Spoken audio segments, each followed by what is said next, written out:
High বন্ধুরা, কেমন আছো সবাই? আশা করছি সবাই ভালো আছো। সো আজকে দেখতে পাচ্ছ যে এটা হচ্ছে পুরনো জিমের সেই ইকুইপমেন্ট যেখান থেকে ওয়ার্কআউট আমি শুরু করেছিলাম, যে সমস্ত ডাম্বেল ফাম্বেলগুলো দিয়ে।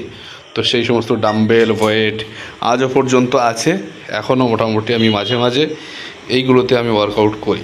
এবং তো দেখতে পাচ্ছ এই একটা ঘরের মধ্যে রয়েছে বেঞ্চ প্রেস, তারপরে এখানে সিট আপ বেঞ্চ, তারপরে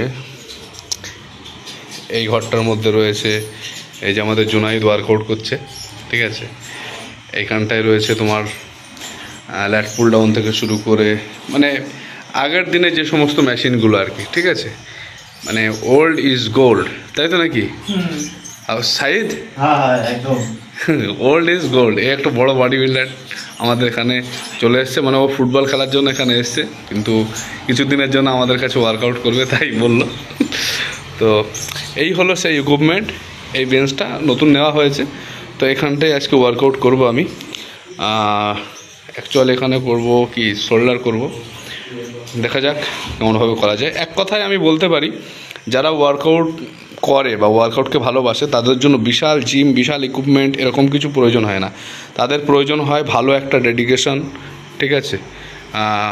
আর ওয়ার্কআউটগুলোকে ঠিকঠাকভাবে ফিল করে করে করা, মানে dedication most important. Salman Khan एक कथा बोले ना कि बॉडी जिम का अंदर नहीं बनते, जिम का बाहर बाहर बनता है। वजह से बनती है डिसिप्लिन, डेडिकेशन, ये सब कुछ मिला के बॉडी बनता है। तो ये सब ছেলেগুলো খুব ভালো ডেডিকেশন। তোমার কত বছর বয়স জুনাইদ? 16 বছর বয়স। এখানে ওয়ার্কআউট করছে কতদিন হবে?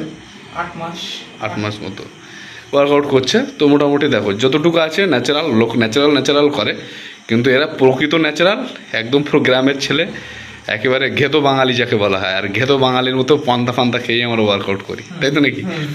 সো দেখা যাক ওয়ার্কআউটটা।